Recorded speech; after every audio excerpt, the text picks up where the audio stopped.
Hi, my name is Abigail Justice, and you're listening to the Adams State Podcast. Today I'm here with Dr. Centeno. Hi, I'm Mari Centeno. I'm a professor of political science, specifically international relations. I've been at Adams State for, this is my 19th year. Wow, that's a long time. Yeah. Thank you for having me. Of course, thank you for coming. I have a few questions for you today. What is the Model U.N? Oh, yes. I've been advisor for Model U.N. How could I have forgotten that? Yeah. So Model U.N. is so many things. I saw a t-shirt online yesterday that said Model U.N. is football for nerds. And I wouldn't say nerds, although nerds are cool. I would say it is for those who care about the world around them, maybe to a level of obsession. I guess what most people who know about Model UN, we call it MUN, would say is that it's about competition, debating about how to resolve global issues and having a lot of fun while doing it. Basically, we simulate the real UN. So each student gets a country, they become a representative of that country, and then they debate and negotiate with other countries towards a resolution. And it's a global thing. At competitions, there are schools that come from all over the world. Alrighty. What inspired you to advise the Model UN group?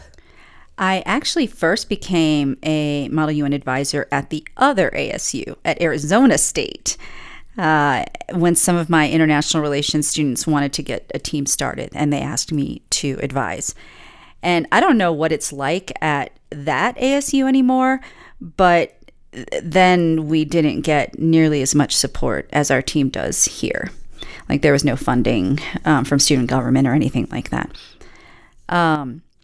When I was looking for a permanent position, I knew I wanted to work in an HSI, an Hispanic Serving Institution, and then I found an advertisement for an HSI that also asked for experience advising Model UN. And I was like, oh, that's perfect. So basically, Adams State was meant to be for me. And I'm lucky to have the best students who have helped me grow the team over the years. I'm really glad to hear that. What do you guys do to prepare for these big conferences that you were talking about? They train for hours. And then the closer we get to conference, I make them train even more. And then on the weekends too. So Sunday training is a Model UN tradition. And I'm hard on them. I'm really hard on them, but they always rock it. And they win. Do you guys do anything throughout the year other than competing and preparing for the competitions? Well, we do train throughout the year, but we do a whole lot.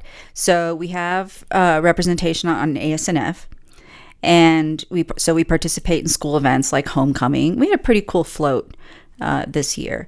We do community service. We have a highway mile that we adopted heading out towards Monte Vista, and we clean that a couple times a year. If anyone wants to come help, just let me know.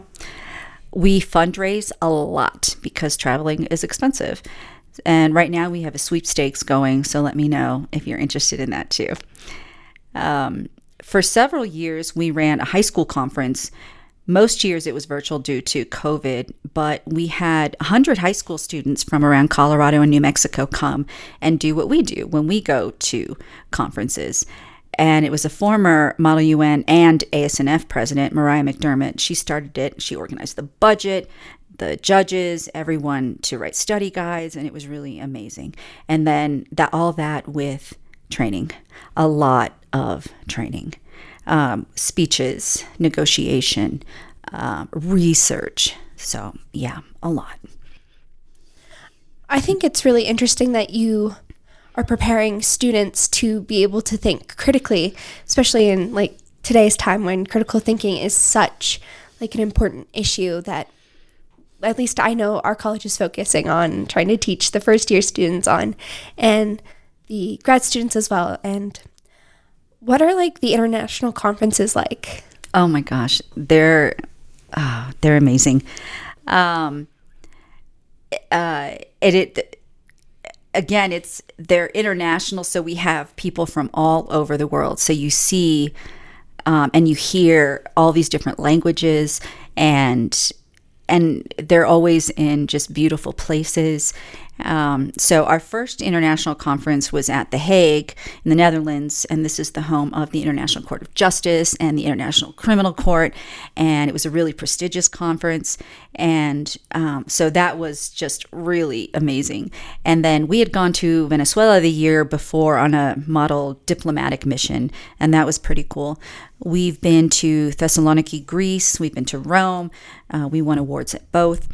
Then we went to the most prestigious conference. The whole team managed to get in, and it's hard to get into this conference, in Geneva, Switzerland. And this was in the actual UN palace. And so that, for someone who is a dedicated Model UN person, is like Disneyland, right? It's like walking in. It's just so cool. And they won there too. We've been to Prague. It's probably my favorite city in Europe. I loved Prague. Brussels, Belgium, Edinburgh, Scotland, twice. And they started just really sweeping the awards in Spain, in France, and they've beaten some Ivy League schools. In London, one of our members beat out NYU so that we were the only U.S. school to win. And that was really, really cool. And then we get to see some really cool things while we're there. And then they meet folks, and I know that some of the members stay in touch with people that they meet, and are still in touch, and so they know folks from around the world, and that's just amazing. I think that's great. I still can't believe that like a school out in the middle of nowhere in the valley can beat out an Ivy League school. Right? Like that's one of the few things that are unheard of. Like maybe in our sports because like, you know, we have better training altitudes and stuff like that. But like in something like politics and UN and debate, it's very surprising. Our students must be very dedicated to that. They are incredible. They work hard. And that's what, it was a colleague who told me once that the only thing that separates our best students from those at the Ivies is a big bag of money. I think that's really like an interesting take, especially because like I know I'm here because like my family's here and I like the diversity on campus, and I think that's like really true because let's admit most of our students are very smart. Like yeah, I've met some really smart people here on campus. Yeah. And it's very impressive what you guys do. Are you guys going to compete at all this year? So in the spring. And so I have the students present what conferences they would like to attend. So we started with presentations last night. So we had a student present about a conference he'd like to attend in France. So they have to get the cost breakdown. They have to get the location, obviously. So flights, the lodging, how much food costs, things that you can also see there, what kinds of committees they have. So if you are interested in the environment, do they have a conference on the environment? Sometimes they have conferences or committees in different languages. So we have a native Spanish speaker. Is there a committee where he could compete in Spanish? Because there are different committees at these conferences. So you might be in UN Women, you might be Security Council, you might be the Environmental Council, or United Nations Environmental Program. You might be on economic development. There's just all kinds of different topics. So they're presenting those now, and we will choose. And so that will be in March or April. Ooh, very fun and exciting. Yeah. Especially because that's like really soon. Yeah. Especially like school-wise, that's really soon. And why should students join the Model UN? I mean, after all I just talked about, why wouldn't you? It's it's really an asset for improving your research and public speaking skills, your negotiation skills. It helps with any future career, just about. I've had former members tell me how much it helped them in law school, graduate school. It can help you become a university president. President Tanberg was in Adams State Model UN before my time, but he absolutely was. I'm not going to lie, it's a lot of work. But you have the opportunity to travel to someplace really cool, to meet a lot of new people from different countries. I know folks who are still in contact, like I said, with people they've met at conferences. You might eat food that you've never had before. I always encourage my students to do so. I challenge students to eat haggis when we went to Scotland. I'm like, you have to try it at least once. And I mean, we're also a group of friends. We spend a lot of time together, so there's a bond there. We celebrate each other's birthdays. We laugh a lot at meetings. The students hang out. I'm sure there's a group chat I'm not part of. And it's not just a club. It's Model UN's not a club. It's a lifestyle. Right? And one of I've officiated weddings of former Model UN members, and that's pretty cool. My favorite story is that I had to have minor surgery.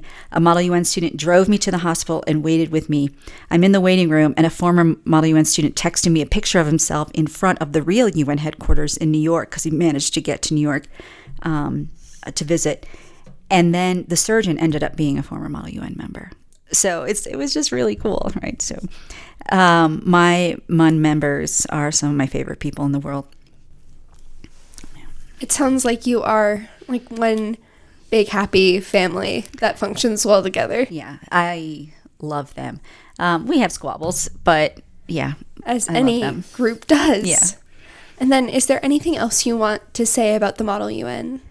Yeah, we're one of the oldest clubs on campus. I have a newspaper clipping about the Adams State Model UN team holding a high school conference in 1948. And this is 3 years after the real UN was created. We were at the Potato Festival last month, and we met a woman who was in Adams Model UN in the early 1960s, and that was really cool. I do want to thank our new president, Jasmine Miranda, who has kept us going. She is amazing. Like, she is dedicated. She's on fire. Also, I have to thank my son, Nico Centeno. He grew up in Model UN since he was 2.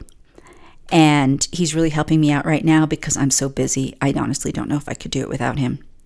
And if you are interested in joining or you want more information, please contact me at, and I give my email address? Of course you can. At L, M as in Mary, C as in cat, E, N as in Nancy, T, E, N, O, at adams.edu. Thank you so much again for coming on today. I'm so grateful we could talk about the Model UN team, and we're grateful that you are able to carve out this time. I hope you guys have a great rest of your day, and thank you for listening.